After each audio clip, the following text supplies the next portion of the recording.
నమస్తే. ప్రముఖ వక్త విశ్రాంత ఐఏఎస్ అధికారి శ్రీ జయప్రకాష్ నారాయణ గారు స్వర్ణ భారత ట్రస్ట్లోని శిక్షణ పొందుతున్న అభ్యర్థులతో నిర్వహించిన యువ చైతన్య వేదిక కార్యక్రమంలో పాల్గొన్నారు.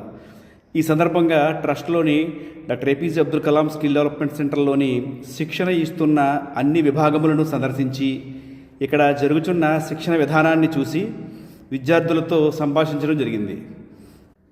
ఏ ప్రాంతాల నుండి శిక్షణ కొరకు ఇక్కడికి వచ్చారో అడిగి తెలుసుకున్నారు. ఇక్కడ స్కిల్ సెంటర్లోని శిక్షణ ఇస్తున్న విధానాన్ని స్వర్ణ భారత ట్రస్ట్ ఎగ్జిక్యూటివ్ డైరెక్టర్ శ్రీ పరదేశి గారు జయప్రకాష్ నారాయణ గారికి వివరించడం జరిగింది.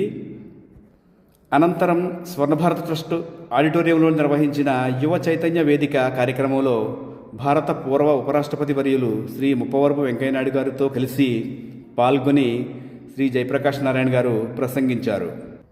ఈ సందర్భంగా ఆయన మాట్లాడుచూ అందరికీ ప్రభుత్వ ఉద్యోగాలు రావాలంటే చాలా కాంపిటీషన్ ఉంటుందని, కాబట్టి ఏదో ఒక స్కిల్పై నైపుణ్యం పెంపొందించుకొని జీవితంలో ఉన్నత స్థానానికి రావచ్చని తెలియజేశారు.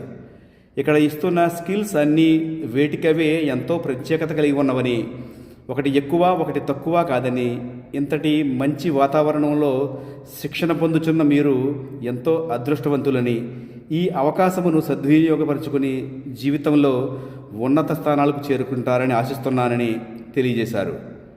మరిన్ని మంచి విషయములు తెలుసుకుంటూ వీడియోను లైక్ చేసి ఛానల్ను సబ్స్క్రైబ్ చేయగలరు. Thank you.